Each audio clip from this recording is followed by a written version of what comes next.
बिस्मिल्लाहिर्रहमानिर्रहीम।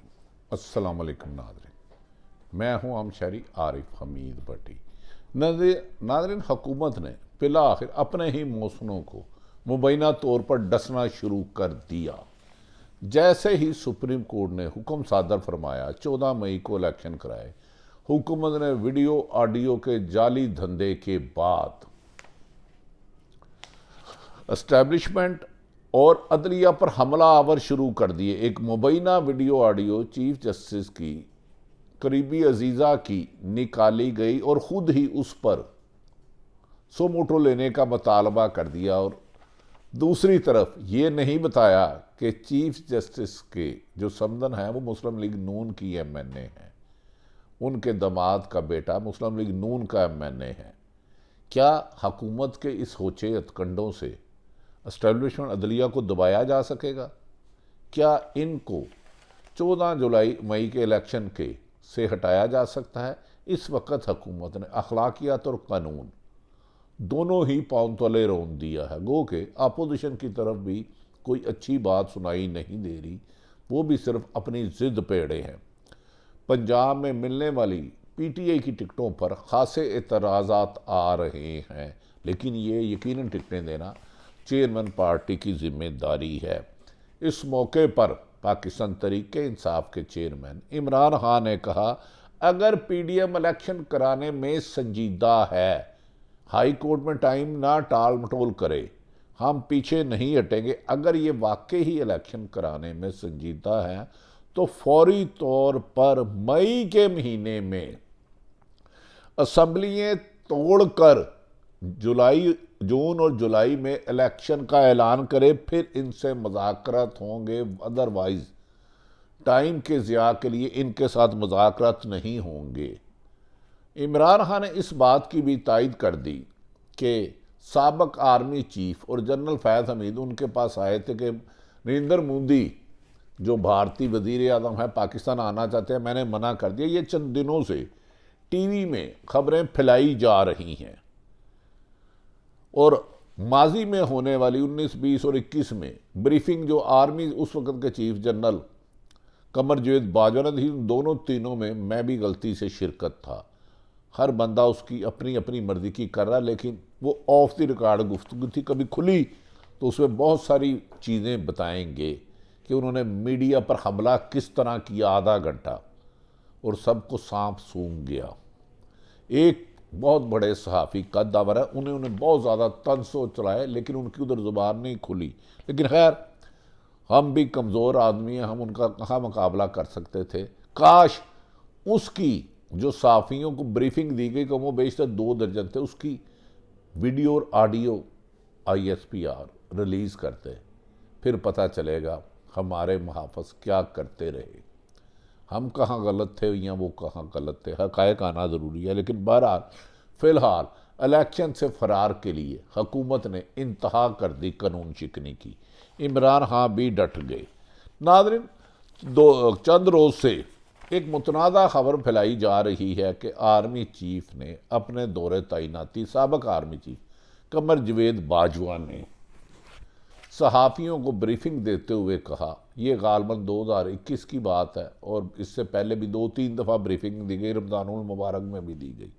ये बात सच है कि उस ब्रीफिंग में उन्होंने सहाफ़ियों के ब्रेन में ये बात डालने की कोशिश की कि भारत के साथ तल्लुकात होने चाहिए, अच्छे होने चाहिए, और इसराइल का भी डायरेक्ट नहीं इनडायरेक्ट बात की। लेकिन उस दिन मैं स्टार्ट में ही कमर जावेद बाजवा साहब DGIS में DGIS थे, तो उन्होंने कमो बेशतर आधा घंटा सहाफ़ियों का बुरा भला कहा और ख़ासी तनकीद का पूरी मीडिया को निशाना बनाया, जिस पर मैंने उनसे गुजारिश की थी और मेरे साथ बरादरम काशिफ बासी, मोहम्मद मालक अंसार, अरशाद भट्टी और इमरान रियाज खान साहब भी थे। मैंने कहा, सर सहाफ़ी इतने ही बुरे हैं तो आपने हमें बुलाया क्यों नहीं? पूरे मुल्क में मीडिया बंद कर दें। आप कौन सा कानून को मानते हैं? हम क्या कर लेंगे? अगर हम इतने ही बुरे हैं तो ये कमो बेशतर अगर कोई रिकॉर्डिंग निकाले तो हिस्सा होगी। उसके अलावा दीगर सहाफ़ियों ने भी सवाल किए, इमरान रियाज साहब ने किए, मालिक साहब ने किए, काशिफ बासी और दीगर भी बहुत सारे लोग थे। लेकिन एक आदमी को उन्होंने बहुत टारगेट किया, खैर, आज जब इमरान खान ने एयरवाई की मारियम इमन को इंटरव्यू देते हुए खुद इस बात को सेकंड कर दिया कि आर्मी चीफ कमर जवेद बाजवा, माजी में वो साबक आर्मी चीफ कमर जवेद बाजवा, डीजी उसको फैज़ हमीद उनके पास आए और कहा कि अब नरेंद्र मोदी को पाकिस्तान आना चाहता है।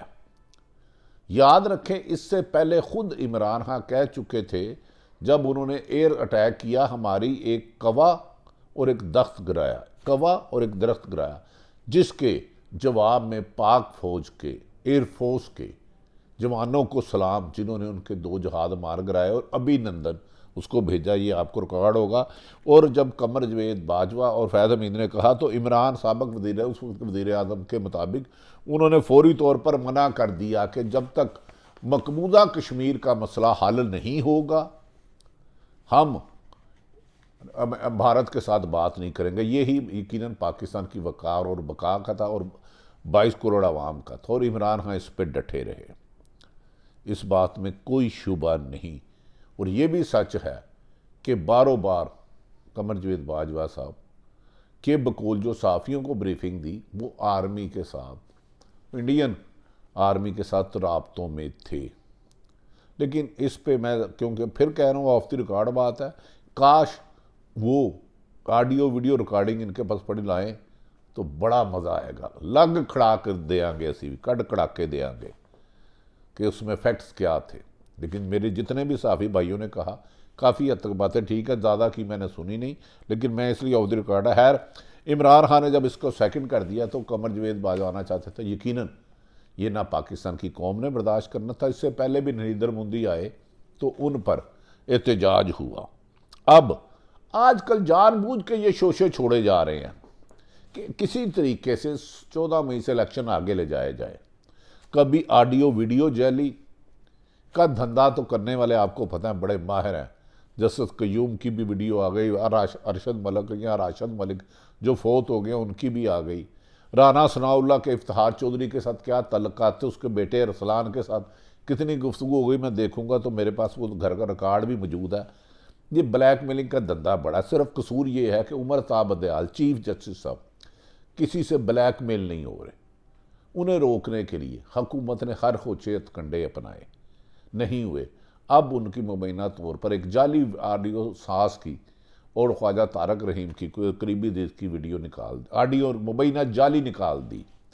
वो ये नहीं भूल गए कि यार मोहतरम चीफ जस्टिस उमर ताब बंदयाल साहब के एक सुसर जो मुस्लिम लीग की नून की MNA है, मोहतरम शाइस्ता मलिक, मेरी बहनों की तरह, बहुत उनके खाविंद मलक था, वो तो उनकी समझन है।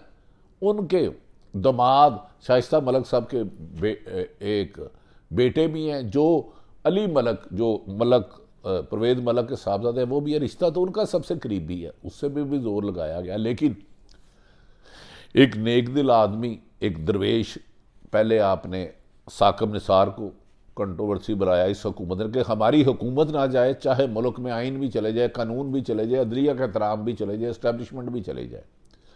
साकिब निसार साहब, आसफ सईद खोसा और अब उमर ताब बंदयाल। और इस जाली ऑडियो वीडियो पर राना सनाउल्लाह वज़ीर दाखिला कह रहे हैं अल्लाह दी पनाह, एक पासे 100 मोटो जो उन्होंने इलेक्शन कराने का लिया, मान नहीं रहे, कहते हैं इस पर 100 मोटो लो।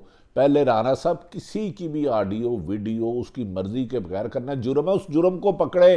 ये रिकॉर्डिंग किसने ली है, कौन सामने लाया, उसको लटकाए उल्टा। ये कल को ऑडियो वीडियो आपके खिलाफ भी इस्तेमाल होगी, याद रख लें। जाली ऑडियो वीडियो बनाना का फन बहुत ज़्यादा कुछ लोग जानते हैं। इस रविश को ख़त्म कराएं। मैं ये नहीं कहता कि इमरान खान के दौर में भी ऐसा होता रहा, ये बात सच है आपकी, लेकिन ये दहशत से सहाफ़ियों को खौफज़दा करना, जजों को खौफ करना, जो इंसाफ पे खड़ा हो जाए, जो डट जाए, उसे इस डराने के लिए कभी अगवा कर लेना, कभी पर्चे दे देना, कभी पाबंदी लगा देना, कभी नौकरी से निकलवा देना, कभी मरवा देना, ये होचे हथकंडे जमहूरियत के दुश्मन हैं। राना सनाउल्लाह साहब, आपसे गुजारिश है कि आपके खुद इफ्तिखार चौधरी के साथ जो मरासम थे, जो आपने खुद नवाज शरीफ को टाइम बार्ड केस पर रिलीफ लेके दिया, उसके बहुत सारे मुबैना एविडेंस पड़े हैं। लिहाजा 100 मोटो आपने ये कह दिया उनसे लें, पहले ये पता करें ये जाली ऑडियो वीडियो रिकॉर्डिंग किसने की, उसको सजा दें, उसके बाद इंक्वायरी हो। असल चोर तो पकड़ा जाए कि घर से चोरी किसने की है। आपके घर से राणा साहब किसी के घर से कोई सोना ले जाता है, पहले चोर को पकड़ेंगे। खैर ये तो बात अलग है। अब जो बहाना ऑडियो वीडियो निकाली गई वो भी बड़ी भूंडी है। एक तरफ उमरताब बदयाल साहब का साहबजादी मुस्लिम लीग नून के MNA जो मरहूम परवेज़ मलक और उनकी अहलिया वो शाइस्ता मलक जो अब भी MNA उनकी बहू है, एक तरफ वो उनके दामाद के भाई हैं, तो लिहाजा ये इल्ज़ाम आप पे नहीं सजता कि वो ख्वाजा तारक रहीम की फैमिली से बात कर रहे थे। इस तरह अदलिया नहीं भागेगी, ये सज्जाद अली शाह नहीं कर पाओगे। एक इलेक्शन से फरार के लिए उधर जाके कहते हो मुज़ाकरत करें, इधर कहते हो कि होता कौन है इमरान खान।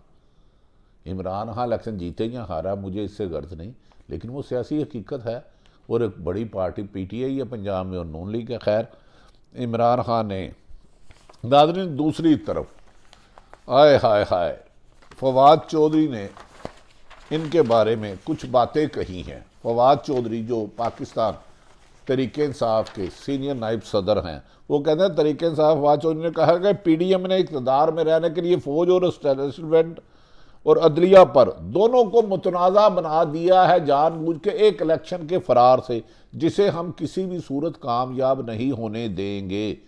फवाद चौधरी के मुताबिक सोशल मीडिया पर, ट्विटर पर, फेसबुक पर जाली ऑडियो वीडियो से बैरून मुल्क से बड़े बड़े लोगों की जाली ऑडियो वीडियो जाली करके भेजी जा रही है ताकि 14 मई के आईनी और कानूनी फैसले को जिसमें 3 जज साहिबान ने दिया है उसे मुतनादा बनाया जाए, उससे फरार का रास्ता अपनाया जाए। इससे पहले जो पार्लियामेंट ने आइन में तरमीम की थी गैर आइनी तरीके से, उसको सस्पेंड कर दिया था, लेकिन उसका भी गजट में जारी कर दिया गया।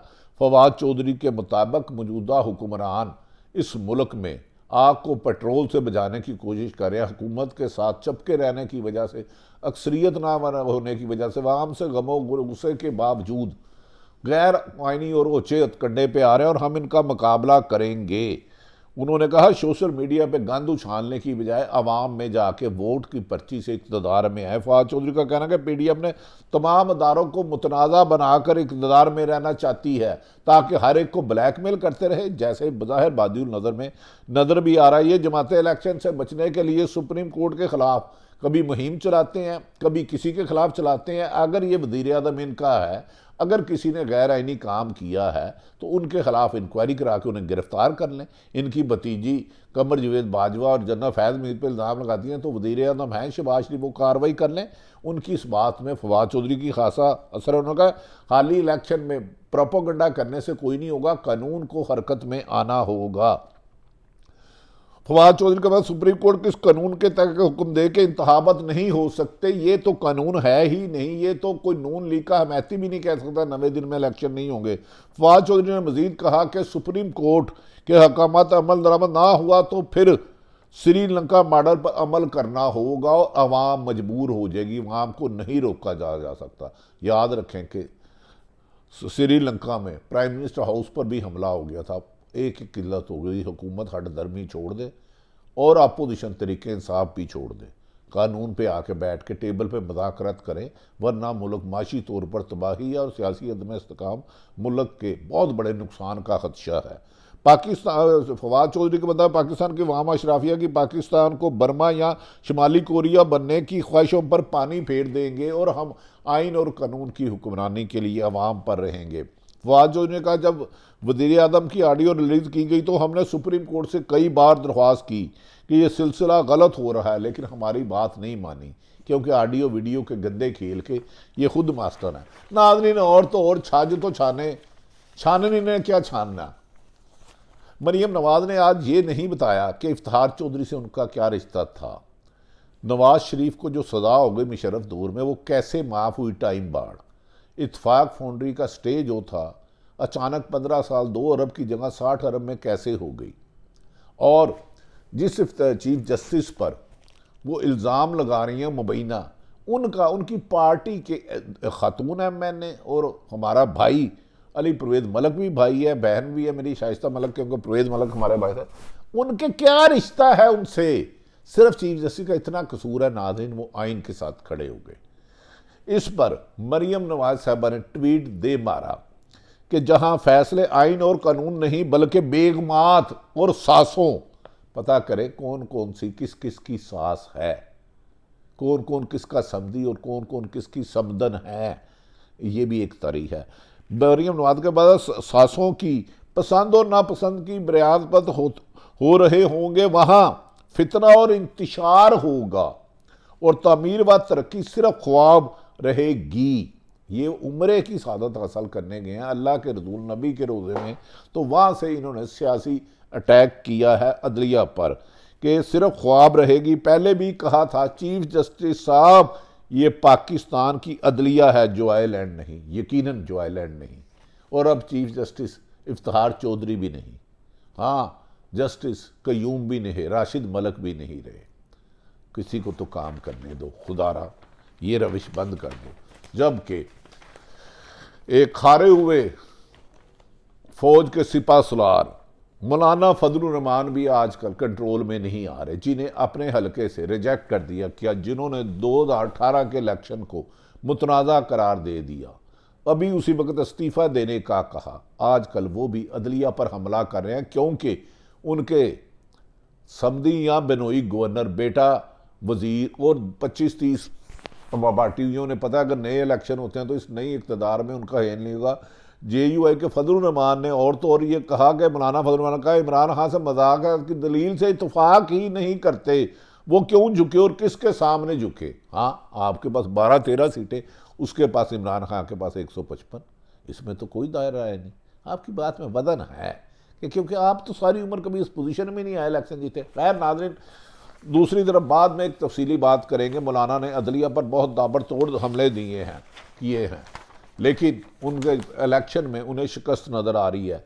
इमरान खान ने बाशगाफ लफ्ज़ों में कह दिया है, एक तरफ तो इमरान खान ने जो पंजाब में तरीके दिए हैं, तरीके इंसाफ के सीनियर रहनुमा सख्त एतराज़ात कर रहे हैं और कुछ लोग इनके करीबी अजीज़ जो वकील हैं उस पर भी लड़ रहे हैं। तो हमें यकीन है ये इनका पर्सनल मामला है, लेकिन PTI के रहनुमाओं का मैसेज अगर हो सके तो इमरान खान तक पहुँच जाए। इमरान खान ने बाशगाफ लफ्ज़ों में कहा कि हम किसी भी टाल मटोल में नहीं जाएंगे, इलेक्शन चाहते हैं तो मई में असम्बली तोड़े, जून जुलाई में इलेक्शन कराए, वरना दमादम मस्क अंदर के लिए तैयार रहा। उन्होंने कहा शाह महमूद कुरैशी से हमारी तरफ से मज़ाकरात के लिए नामज़द है हुकूमत के साथ, लेकिन शाह महमूद कुरैशी से अभी तक हुकूमत ने मज़ाकरात नहीं किए क्योंकि हमारी इतला है कि वो 27 को पैसे नहीं जमा कराएंगे और अदलिया पर हमला कर सकते हैं, जिसका मुकाबला करने के लिए हम तैयार हैं।